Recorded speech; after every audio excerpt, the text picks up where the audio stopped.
Assalamualaikum warahmatullahi wabarakatuh.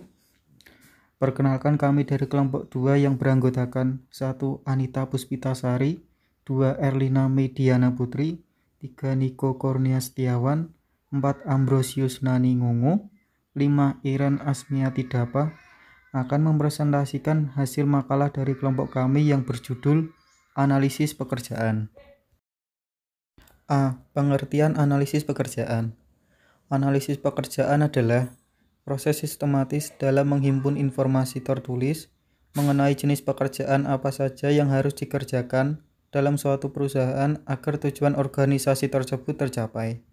Analisis pekerjaan ini dilakukan oleh organisasi atau perusahaan, khususnya dalam bagian manajemen SDM, untuk mengukur mengidentifikasi kinerja karyawan dalam usaha mencapai tujuan suatu organisasi atau perusahaan dengan efektif. Sumber daya manusia atau disebut dengan karyawan merupakan aset penting bagi suatu organisasi atau perusahaan. SDM merupakan ilmu yang mengatur hubungan dan peran tenaga kerja agar efektif dan efisien membantu terwujudnya tujuan perusahaan, karyawan, dan masyarakat. 3 metode yang sering dilakukan dalam analisis pekerjaan. 1. Metode observasi. Pada metode ini, seorang analis jabatan mengamati seorang karyawan dan mencatat semua tugasnya. Metode ini kelihatannya mudah, namun kenyataannya tidak, karena setiap orang memiliki pandangan yang berbeda-beda terhadap orang lain. Ada 3 teknik khusus untuk observasi. A. Direct observation adalah metode langsung dan melakukan pencatatan perilaku karyawan dalam situasi yang berbeda-beda. B. Work analysis method adalah analisis pengamatan yang meliputi waktu dan gerak. C. Critical incident technique adalah teknik insiden kritis yang mengidentifikasikan perilaku kerja yang menghasilkan kinerja. 2. Metode wawancara adalah metode pengumpulan data dan informasi dengan cara mengajukan pertanyaan langsung kepada karyawan. Ada 3 jenis wawancara, yaitu wawancara individual, wawancara kelompok, dan wawancara dengan supervisor. 3. Metode kuesioner merupakan salah satu metode pengumpulan data dan informasi untuk analisis jabatan yang sering digunakan. Kuesioner adalah suatu daftar yang berisi pertanyaan yang harus dijawab oleh karyawan. Hasil dari analisis pekerjaan. Jadi, hasil dari analisis pekerjaan ini merupakan masukan terhadap banyak aktivitas sumber daya manusia.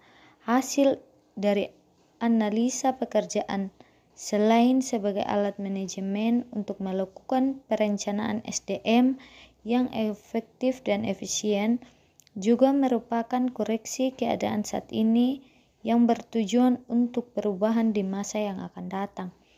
Data-data yang dikumpulkan melalui analisis pekerjaan, yaitu identitas jabatan, wewenang, prosedur dan peraturan, minat dan yang dirasakan, aktivitas dan produktivitas pekerjaan, teknologi dan keterampilan, kondisi lapangan, spesifikasi pekerjaan.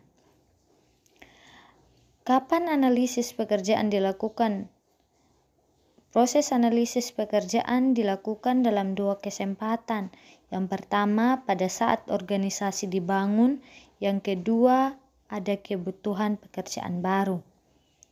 Yang berikut kegunaan analisis pekerjaan.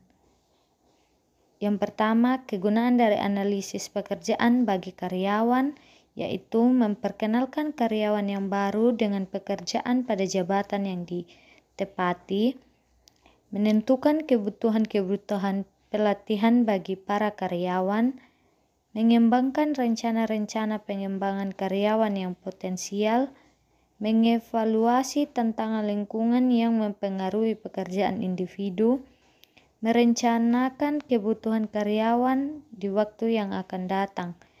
Yang kedua, kegunaan dari analisis pekerjaan bagi perusahaan, yaitu menempatkan karyawan sesuai dengan keterampilannya, menentukan basis regional bagi struktur, kompensasi, membantu revisi struktur organisasi, memperbaiki alur kerja organisasi atau perusahaan, standar prestasi kerja yang realistis, memberikan data sebagai fungsi saluran komunikasi, menetapkan garis promosi dalam semua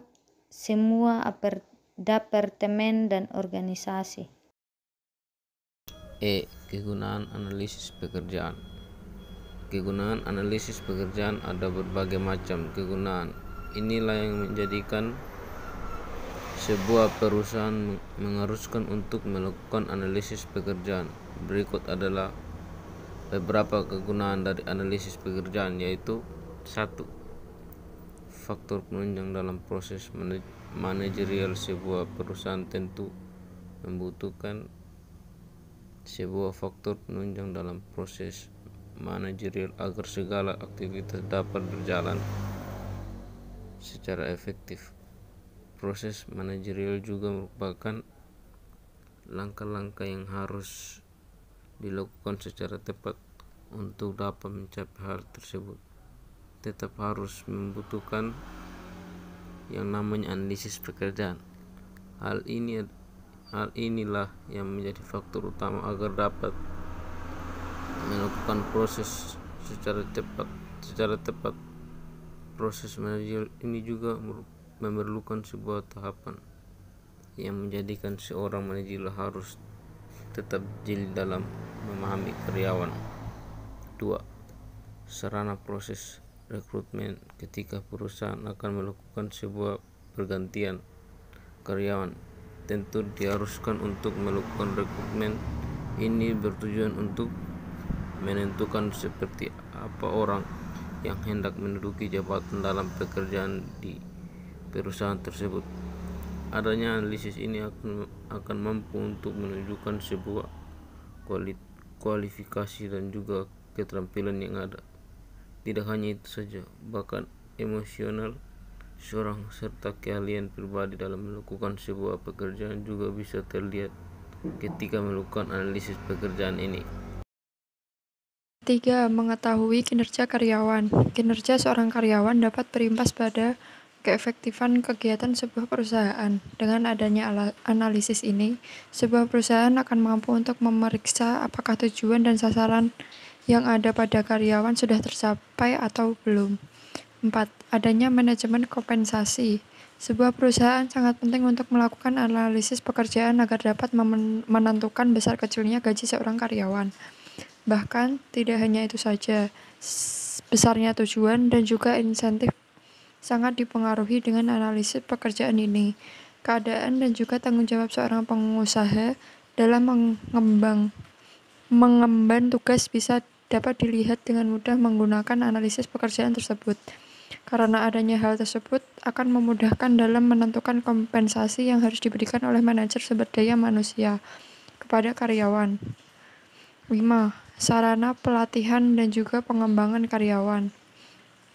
Adanya analisis pekerjaan ini bisa juga digunakan untuk menilai akan kebutuhan dan juga dalam pengembangan seorang karyawan. Tidak hanya itu, manajemen dengan mudah untuk menentukan bagaimana pelatihan yang harus dilakukan saat mengembangkan kinerja karyawan tersebut. Dari pelatihan yang diberikan kepada karyawan tersebut, tentunya akan mendapatkan sebuah hasil yang sesuai dengan apa yang direncanakan oleh suatu perusahaan. 6. Untuk meningkatkan produktivitas, hal yang paling penting bagi sebuah perusahaan ketika melakukan analisis pekerjaan ini yaitu kemampuan produktivitas yang mengikat. Hal ini tentunya berpengaruh pada pendapatan perusahaan itu sendiri. Ketika produktivitas ini dapat berjalan dengan lancar, kecil kemungkinan perusahaan tersebut untuk mengalami kemunduran.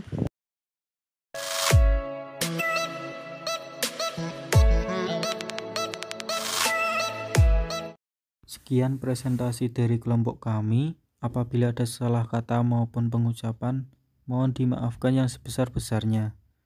Wassalamualaikum warahmatullahi wabarakatuh.